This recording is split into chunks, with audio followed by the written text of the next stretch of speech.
Hello students, welcome to school जी। आज हम शुरू करेंगे हमारा class 10th chapter 1 chemical reactions and equations.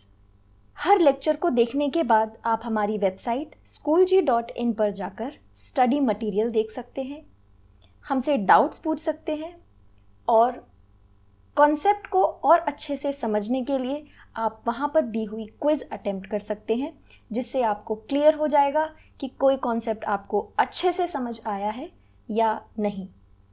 तो चलिए शुरू करते हैं हमारा chapter 1 chemical reactions and equations, जिसमें आज हम पढ़ेंगे चेंजेस, कितने टाइप्स के चेंजेस होते हैं, physical and chemical changes, chemical reactions and chemical equations, how to write a chemical equation and how to balance chemical equation। तो चलिए शुरू करते हैं। Chemical reactions and equations. सबसे पहले तो हमें यह समझना बहुत ज़रूरी है कि बेसिकली केमिस्ट्री में हम स्टडी क्या करते हैं। जब भी हम केमिस्ट्री की बात करते हैं तो ऐसी कौन सी चीज़ है, ऐसा कौन सा कॉन्सेप्ट है जो हमेशा हम ध्यान में रखते हैं और उसे पढ़ते हैं। तो स्टूडेंट, वो कॉन्सेप्ट है changes. Chemistry is all about changes. जो भी आप अपने आसपास देखते हैं, एक सब्सटेंस दूसरे सब्सटेंस में चेंज हो रहा है, अपनी पोजीशन चेंज कर रहा है, अपनी फॉर्म चेंज कर रहा है, अपना टेक्सचर चेंज कर रहा है, कलर, स्टेट, कुछ भी अगर चेंज हो रहा है तो दैट मीन्स वहाँ पर केमिस्ट्री का कोई ना कोई फॉर्म प्रेजेंट है। चेंजेस को हम क्लासिफाई करते हैं फिजिकल चेंजेस और केमिकल चेंजेस। फिजिकल चेंजेस वो चेंज होते हैं जिसमें कोई भी नया सब्सटेंस आफ्टर चेंज नहीं बनता है, सिर्फ स्टेट चेंज होती है और उस चेंज को रिवर्ट बैक भी किया जा सकता है। जबकि केमिकल चेंजेस में हमेशा नया सब्सटेंस बनता है और एक बार अगर केमिकल चेंज प्लेस हुआ है तो फिर उस चेंज को दोबारा रिवर्ट बैक नहीं किया जा सकता। हमेशा नया सब्सटेंस बनेगा और उस चेंज को आप दोबारा वापस नहीं कर सकते। जैसे कि एग्जाम्पल, राइपनिंग ऑफ एप्पल। अगर एप्पल ख़राब हो जाता है तो आप उसे दोबारा सही नहीं कर सकते। यह है हमारा केमिकल चेंज का एग्जाम्पल। और फिजिकल चेंज का एग्जाम्पल है melting of ice, freezing of water, जिसमें आपका सिर्फ स्टेट चेंज हो रही है, कोई नया सब्सटेंस नहीं बन रहा है। तो यही है आपके फिजिकल और केमिकल चेंजेस के इंपॉर्टेंट डिफरेंसेस। जब आप किसी कैंडल को बर्न करते हैं तो बर्निंग ऑफ कैंडल एग्जाम्पल है बोथ फिजिकल और केमिकल चेंजेस का, क्योंकि उसमें मेल्टिंग भी हो रही है। जब आप कैंडल को बर्न करते हैं तो वैक्स मेल्ट होती है और जो बर्निंग हो रही है जिससे आपको लाइट मिलती है, दैट इज बर्निंग और that is your chemical change. Melting is physical change and burning is chemical change. Chemical changes lead to chemical reactions. जब भी रिएक्शन हो रही है उसमें कोई ना कोई चेंज होता है, जैसे कि आपका एक सब्सटेंस दूसरे सब्सटेंस में कन्वर्ट हो रहा है, मींस चेंजेस हो रहे हैं।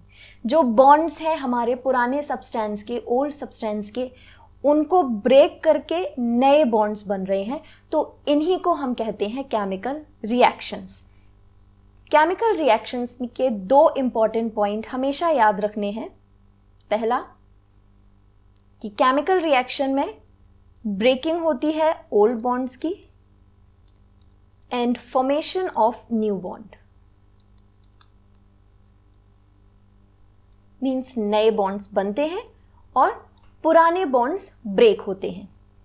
आपको कैसे पता चलेगा कि कहीं पर कोई केमिकल रिएक्शन हुई है? तो उसके लिए आपको समझने हैं कैरेक्टरिस्टिक्स ऑफ केमिकल रिएक्शन। ऐसे 5 पॉइंट्स हैं जिनको आपको याद रखना है। जैसे कि पहला कैरेक्टरिस्टिक है, अगर स्टेट में चेंज होता है तो दैट मीन्स वहां पर कोई केमिकल रिएक्शन में टेक प्लेस। इसका मतलब वहां पर कोई केमिकल रिएक्शन हुई है अगर स्टेट चेंज होती है। या फिर चेंज इन कलर, कलर में कोई चेंज है तो भी आप कह सकते हैं कि यहाँ पर केमिकल रिएक्शन हुई है। या फिर change in temperature, temperature increase होता है या डिक्रीज होता है तो भी ये एक चेंज है ऐसा, और इसको आप एक प्रॉपर्टी मानते हैं केमिकल रिएक्शन की, जो कि बहुत इंपॉर्टेंट है। Precipitate formation. प्रेसिपिटेट का मीनिंग होता है सॉलिड रेजिड्यू जो आपके रह जाते हैं लिक्विड में। जब आप किसी लिक्विड को छानते हैं, फिल्टर करते हैं, और फिल्टर पेपर पर आपको वाइट या कोई भी कलर का सॉलिड सब्सटेंस दिखता है, तो उसको आप कहते हैं प्रेसिपिटेट। फॉर्मेशन ऑफ प्रेसिपिटेट भी शो करता है कि केमिकल रिएक्शन हुई है। और लास्ट और इंपॉर्टेंट पॉइंट है evolution of gas, means gas का रिलीज होना। जैसे कि आप बेकिंग सोडा में अगर एसिटिक एसिड मिलाएंगे तो कार्बन डाइऑक्साइड गैस रिलीज होगी। तो दिस शोज कि कोई ना कोई केमिकल रिएक्शन जरूर हुई है। तो reaction is a process. Reaction एक प्रोसेस होता है, एक चेंज का प्रोसेस होता है जिसमें एक सब्सटेंस या एक से ज्यादा सब्सटेंस कंबाइन होते हैं या रिएक्ट करते हैं और एक नया सब्सटेंस बनता है।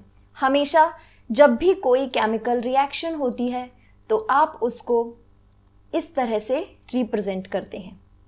कैसे और रिप्रेजेंट करते हैं, क्या और बेटर वेज हैं उनको रिप्रेजेंट करने के, वो हम आगे इसी सेशन में पढ़ेंगे। Chemical equations. अभी तक हमने ये समझा कि एक केमिकल रिएक्शन का मतलब है कि कोई केमिकल चेंज हुआ है, वहां पर किसी सब्सटेंस में पुराने बॉन्ड्स की ब्रेकिंग हुई है और नए बॉन्ड्स बने हैं। जैसे कि आप एग्जाम्पल देख सकते हैं मैग्नीशियम, जैसे कि एग्जाम्पल देख सकते हैं आप कि मैग्नीशियम जब ऑक्सीजन की प्रेजेंस में बर्न किया जाता है तो वाइट पाउडर बनता है मैग्नीशियम ऑक्साइड का। इस प्रोसेस को आप देख रहे हैं, यहां पर एक प्रोसेस है जिसमें magnesium is burning in presence of oxygen and white coloured powder known as magnesium oxide is formed. Magnesium oxide का फॉर्मेशन हो रहा है। तो ये एक चेंज हो रहा है, एक प्रोसेस हो रहा है। लेकिन इस प्रोसेस को बार बार लिखना टाइम टेकिंग प्रोसेस है। आप इसको बार बार magnesium plus oxygen gives out magnesium oxide इस तरह से लिखेंगे तो इट टेक्स टाइम। इसीलिए केमिकल इक्वेशन एक ऐसा मेथड होता है जिसमें आप किसी भी रिएक्शन को in form of symbols of element या फिर in form of chemical formula लिखते हैं on the register, on the paper, so that जो प्रोसेस लैब में हो रहा है या आपकी सराउंडिंग में हो रहा है आप उसको इजीली डिपिक्ट कर सकें और रिप्रेजेंटेशन में इजी हो। जैसे कि इस प्रोसेस को आप इजीली लिख सकते हैं magnesium plus oxygen gives out magnesium oxide. तो ये आपने इस प्रोसेस को रिप्रेजेंट किया है एलिमेंट्स के फॉर्मूला और केमिकल फॉर्मूला के फॉर्म में। तो दिस इज इजियर वे। ये एक सरल तरीका है केमिकल रिएक्शन को राइट डाउन करने का। इसको हम बोलते हैं केमिकल इक्वेशंस। जब भी हम केमिकल इक्वेशंस लिखते हैं तो हमें कुछ बातों का ध्यान रखना चाहिए कि जब भी आप एरो लगाएंगे तो एरो के राइट हैंड साइड में प्रोडक्ट लिखा जाएगा। जो सब्सटेंस आपका बना है वो है प्रोडक्ट, और जो सब्सटेंस रिएक्शन में पार्ट ले रहे हैं उनको हम लेफ्ट हैंड साइड पर लिखेंगे और उनको हम कहते हैं रिएक्टेंट्स। रिएक्टेंट्स 1, 2, 3 कितने भी हो सकते हैं, उसी तरह से प्रोडक्ट्स भी 1, 2, 3 कितने भी हो सकते हैं। ये डिपेंड करता है रिएक्शन के नेचर पर। जितनी भी रिएक्शन कंडीशंस होती हैं, टेम्परेचर कंडीशंस, उसको हम डेल्टा से रिप्रेजेंट करते हैं। या अगर कोई भी रिएक्शन आप लिख रहे हैं उसको इक्वेशन के फॉर्म में लिख रहे हैं तो आपको रिएक्टेंट और प्रोडक्ट की फिजिकल स्टेट्स भी लिखनी होती हैं। जैसे कि अगर आपका कोई रिएक्टेंट सॉलिड स्टेट में प्रेजेंट है तो आप स्मॉल s लिखेंगे, लिक्विड स्टेट में प्रेजेंट है स्मॉल l, गैसियस स्टेट के लिए स्मॉल g, एक्वस स्टेट में प्रेजेंट है, एक्वस सॉल्यूशन है तो आप AQ लिखेंगे। अगर कोई प्रेसिपिटेट फॉर्मेशन हुआ है डाउनवर्ड एरो से शो करेंगे।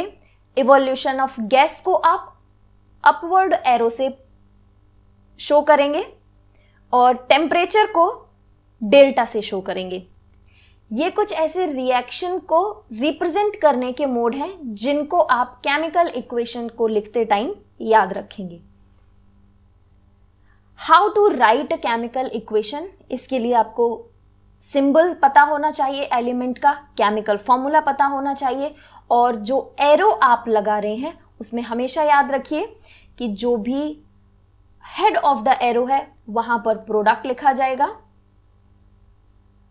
और जो टेल ऑफ द एरो है उस तरफ हम रिएक्टेंट को लिखते हैं।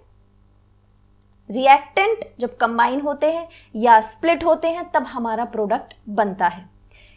एक इंपॉर्टेंट कॉन्सेप्ट या एक इंपॉर्टेंट पॉइंट जो एक केमिकल इक्वेशन को लिखने में हमेशा याद रखना है कि रिएक्टेंट का mass should be equal to the mass of product. आप कैलकुलेट करेंगे दोनों ही साइड्स के मासेस को, वो दोनों सेम होने चाहिए, कांस्टेंट होना चाहिए, कोई भी चेंज नहीं होना चाहिए। ना रिएक्टेंट का मास प्रोडक्ट के मासेस से ज्यादा होना चाहिए, ना ही प्रोडक्ट का मास रिएक्टेंट के मास से ज्यादा होना चाहिए। तो इन अ वे दोनों ही मासेस कांस्टेंट होने चाहिए, यानी कि कंजर्व होने चाहिए because of law of conservation of मास। ये लॉ सर एंटोनियो लेवोसियर के द्वारा दिया गया है, जिसमें यह कहा जाता है कि mass can neither be created nor be destroyed. Mass को ना ही आप उत्पन्न कर सकते हैं ना ही नष्ट कर सकते हैं, वो हमेशा कंजर्व रहता है, स्थिर रहता है। तो इसी लॉ को वैलिडेट करने के लिए mass of reactant should always be equal to the mass of product. एक रिएक्शन देखते हैं। इस इक्वेशन को हम लिखेंगे hydrogen plus chlorine gives out hydrogen chloride. अब देखते हैं इनके मासेस कैलकुलेट करते हैं। 1 हाइड्रोजन का मास है 1U, तो 2 हाइड्रोजन्स हैं यहां पर एटम्स, तो आप लेंगे 2U प्लस क्लोरीन का मास होता है 35.5, तो 2 क्लोरीन्स के लिए मास होगा 35.5 इंटू 2। यहां पर भी आप कैलकुलेट करेंगे 1 प्लस 35.5 271 एंड दिस इज 36.5। इसको आप जब ऐड करेंगे तो मास of reactant side is 73 and mass of product side is 36.5। ये दोनों ही इक्वल नहीं है, तो इसका मतलब है कि law of conservation of mass is not followed here. यहां पर law of conservation of mass validate नहीं हो पा रहा है, ये रिएक्शन बैलेंस नहीं है। दैट मीन्स ये इक्वेशन इज नॉट बैलेंस्ड। अब हमें इस इक्वेशन को बैलेंस करना है। रिएक्शन और इक्वेशन में आपको डिफरेंस क्लियर हो गया है। Reaction is a process and equation is a representation method. देखते हैं हम बैलेंस कैसे करेंगे केमिकल इक्वेशन को। कोई एग्जांपल लेते हैं। Suppose hydrogen plus chlorine gives out hydrogen chloride. तो सबसे पहले रिएक्शन को बैलेंस करने के लिए आपको रिएक्टेंट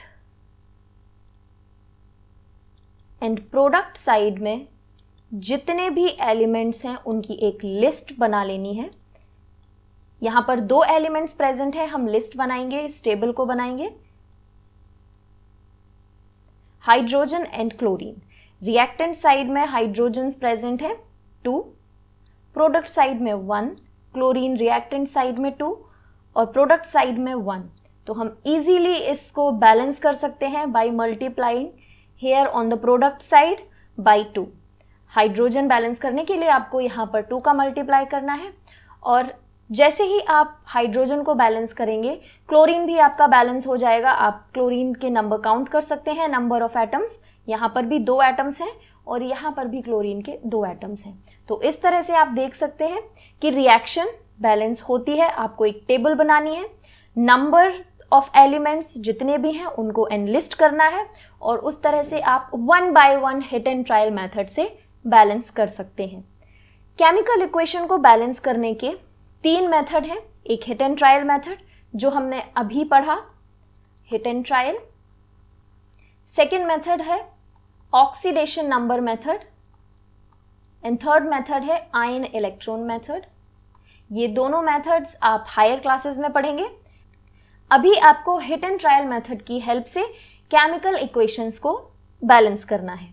हम दूसरी इक्वेशन देखते हैं। एक दूसरा एग्जाम्पल लेते हैं। दूसरी केमिकल इक्वेशन है iron reacts with water to give ferroso ferric oxide या iron oxide and hydrogen gas. तो देखते हैं यहाँ पर रिएक्टेंट एंड प्रोडक्ट में कितने एलिमेंट्स प्रेजेंट है, iron, hydrogen and oxygen. Simple table बनानी है। नंबर ऑफ एलिमेंट्स दोनों ही साइड्स के हमें नोट करने हैं। रिएक्टेंट में आयरन इज 1, प्रोडक्ट में इट्स 3, हाइड्रोजन रिएक्टेंट साइड में इट्स 2, प्रोडक्ट साइड में भी 2, रिएक्टेंट साइड में oxygen is 1 and oxygen is 4 at the product side.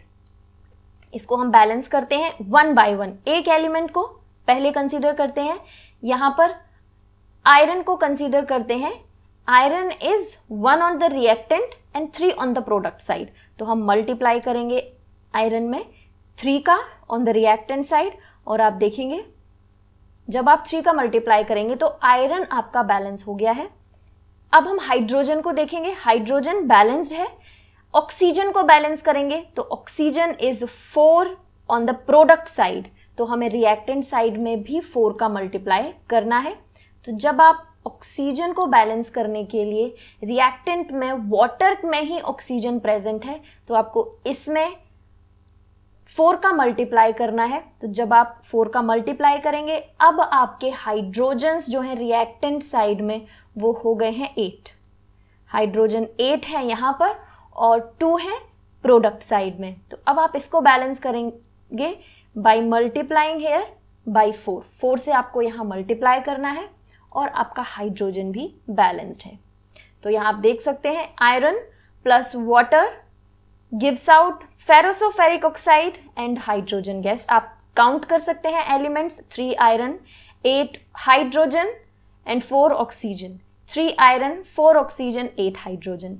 तो हमारी ये एक बैलेंस्ड केमिकल इक्वेशन है। जस्ट वन थिंग लेफ्ट कि हमें यहाँ पर physical state of reactant and product note down करनी है। जैसे कि आयरन यहाँ सॉलिड स्टेट में प्रेजेंट है, वाटर वेपर की फॉर्म में प्रेजेंट है इसलिए स्मॉल g, गैसियस स्टेट में है, आयरन ऑक्साइड सॉलिड स्टेट में और हाइड्रोजन आपकी गैसियस स्टेट में।